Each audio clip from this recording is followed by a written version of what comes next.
Hello everyone, welcome back to Bible Bears. Today we are talking about, is Black Lives Matter Christian? So, I'm specifically talking about the organization Black Lives Matter. Obviously, believing that Black Lives Matter is Christian. As Christians, we care about all lives, everybody, no matter of their race, gender, ethnicity. They are all our brothers and sisters in Christ. Now, however, what I want to focus on, obviously, is the group itself. Now, there's been some controversy lately surrounding the group. 4 years ago, or maybe more, is really when the group surfaced. At the time, there was some allegations of police brutality and racism in America. The organization formed. Today, we have a lot of people saying, hey, whoa, all lives matter. I don't think the group originally had the intent of suggesting that all lives don't matter. What they were saying was, several years ago, is, hey, for many years, Black people, we've been kind of felt like we've been slighted, we've been looked down upon, our thoughts and motivations and so on have been treated as less than some of the other races. And after some of the recent police brutalities against Black individuals, we're reminding you that, hey, our lives, our Black lives matter too, okay? I don't think anyone's really arguing with that. So when someone says all lives matter and the people on the other side get a little upset with that, I kind of see where they're coming from. However, there's an issue with the organization Black Lives Matter, and there's some confusion about what they really stand for. When you have an organization called Black Lives Matter, you assume that the organization cares about all Black lives. However, that does not seem to be the case. There was a recent interview with Don Lemon from CNN and the actor Terry Crews, where Terry Crews was speaking out against Black Lives Matter, and Don said, whoa. Terry, Black Lives Matter is specifically about police brutality against blacks. It's not about all blacks. This was in response to Terry bringing up the fact that, hey, there are dozens every weekend of Black men being shot by other Black men in Chicago. How come Black Lives Matter doesn't care about them? That has created confusion. Here's an example. What if I created an organization called Cancer Matters? Well, we all care about cancer, right? So I take in millions and millions, tens of millions of dollars for Cancer Matters. And then someone comes to me and says, hey, little Timmy has brain cancer. And I say, whoa. I'm only concerned about prostate cancer. So let's forget about Timmy. That is a little bit deceiving, confusing when I have an organization called Cancer Matters, but I only care about one form of cancer. So Black Lives Matter, perhaps the suggestion should be that you just simply change your name to something more specific about what you really stand for.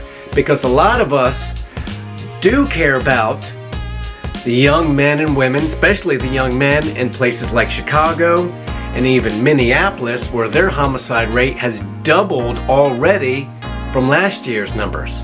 We don't want to see Black men killing other Black men.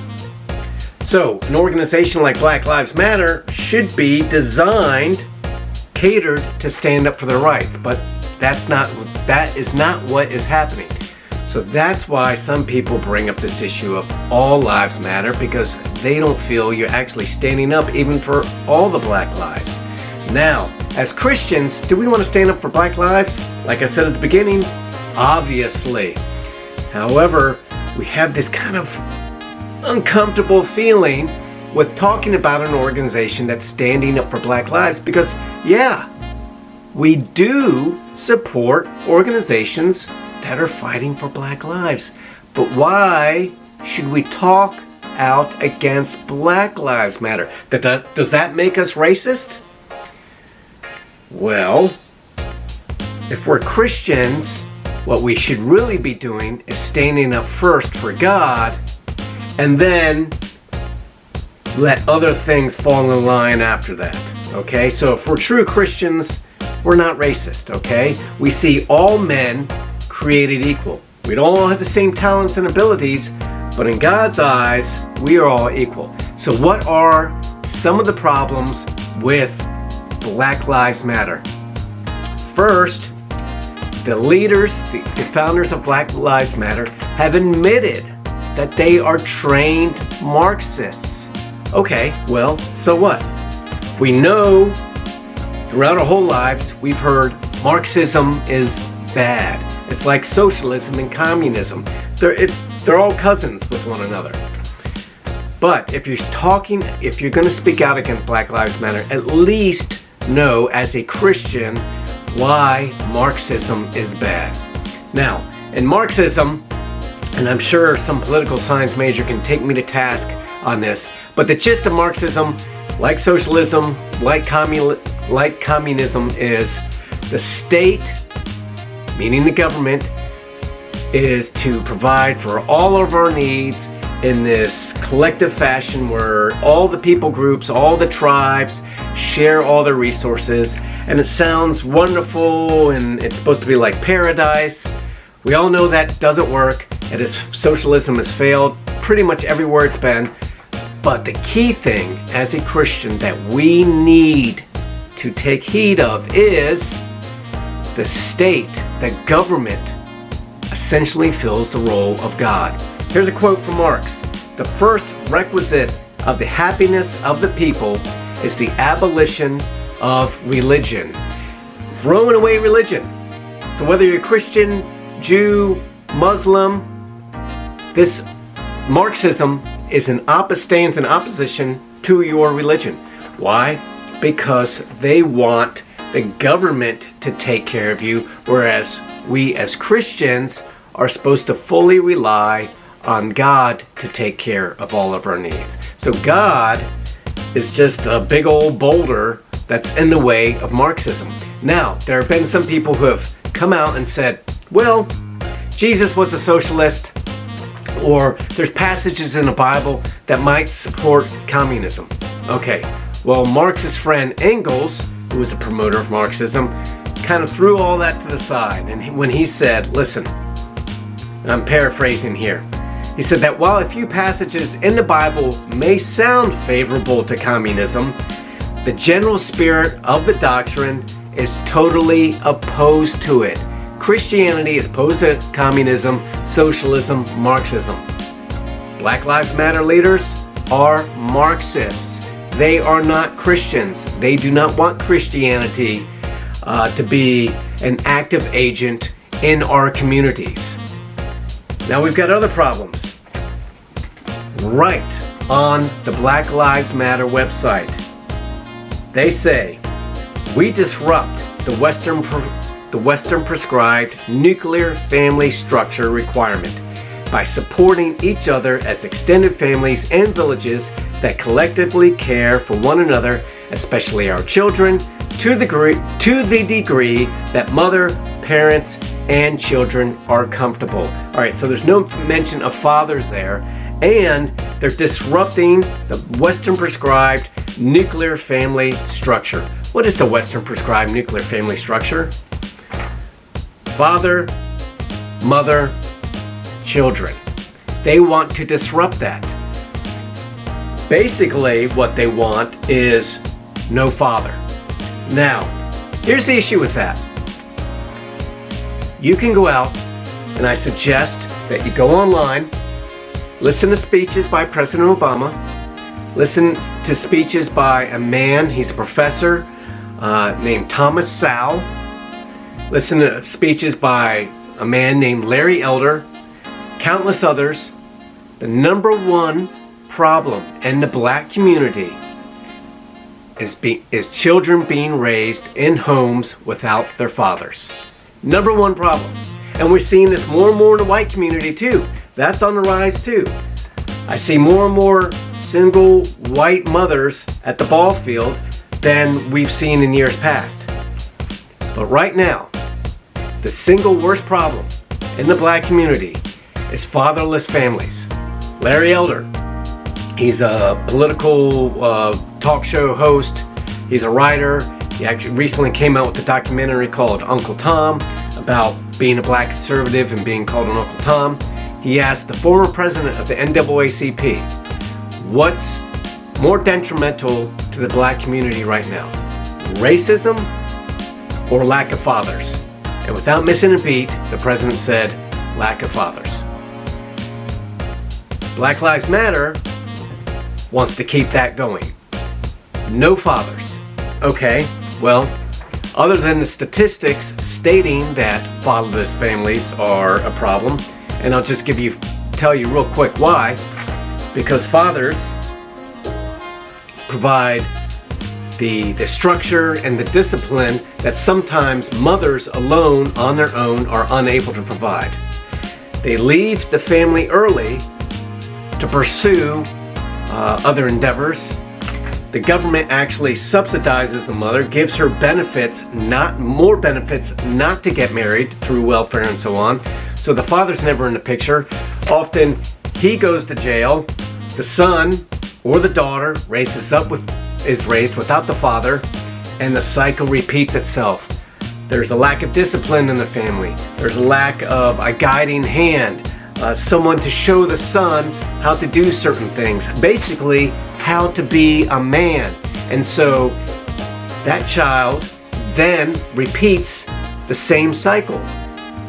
He goes out without a guiding hand to show you how to be a man, how to have morals, how to be respectful, how to get a job, such and such. They go to crime. They end up in jail. Their child is raised without a father. It goes on. And it's not just the boys. Girls, do not underestimate the need for a father and a daughter's life. The statistics are startling of how many girls who are raised without fathers end up in shelters or end up working on the streets. It's detrimental. We want both parents in the home. Okay, well, that's great. But what does the Bible really have to say about that? Okay, well, I've got a few verses here for you. Luke 17:2. It would be better for them to be thrown into the sea with a millstone tied around their neck than to cause one of these little ones to stumble. Now, who are the little ones in that passage? The children. Jesus said, let the little children come to me.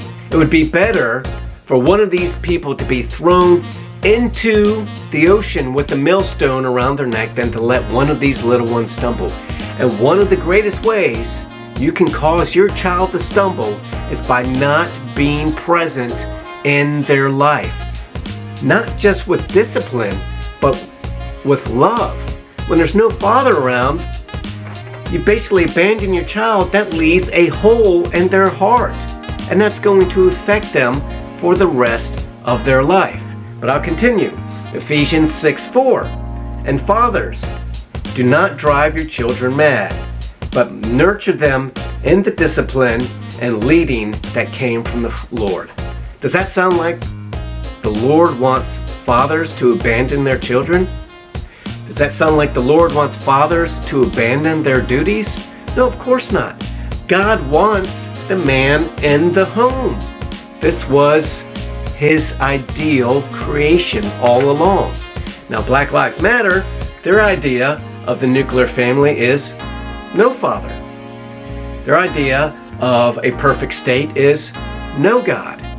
So I've got one more for you, 1 Timothy 5:8, and listen.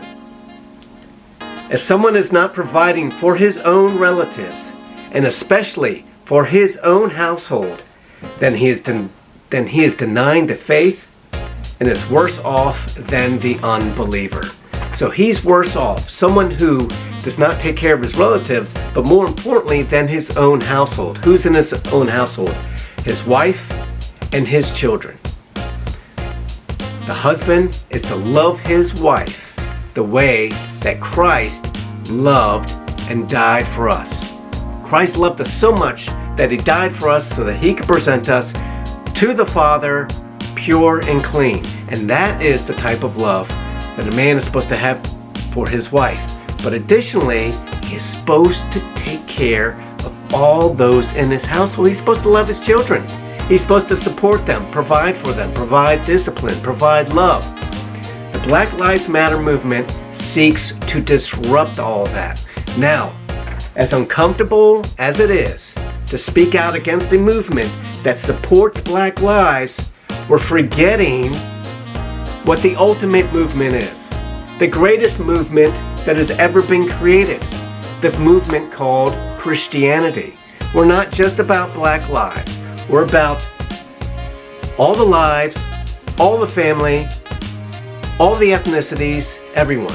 That means not just white people or black people or Latino people, Asian people, Indian people, Arabs, Latinos, Native Americans, everybody. They're all our brothers, they're all our sisters, they're all our family. We are told to look out after every one of them. Love our neighbor as much as we love ourselves. We should be taking care of their families. We should be taking care of our families. This is not what Black Lives Matter is all about. If you're a Christian, it's okay to support movements where we're uplifting the rights of others. No problem with that. But your Christianity takes precedence. And I know I'm in Virginia, which is still considered part of the South and the Bible Belt. I know there are hundreds of thousands of black people, brothers and sisters, that are so strong in the faith. I teach Sunday school. I have 4 volunteers in my class. 2 of them are black. One of them's been with me since the beginning when I first started volunteering in 2011, and he was there for years before. Jesus runs strong in you. Stronger than many whites. You're faithful. You go to church. You love the Lord. You are God-fearing. Your love for God needs to trump any organization that would mislead you. They are smuggling in Marxism here. They are smuggling in atheism under the guise of caring for other people. It's devious, it's corrupt, it's quite clever, but we know that the devil moves like a roaring lion. He's going to devour who he can, but he doesn't come with cloven hoofs and horns. He comes wrapped in a bow. We can't be deceived. You guys are smarter than that. That's my take on Black Lives Matter. Hey, I love everybody, but we can't support all organizations. We have to support God first. Hey guys, we must be smart, clever, wise. We must ask questions, do our research. That's what God demands of us. I love you guys. If you like this video, click like, subscribe, share, all the above. Thank you so much. Have a blessed week.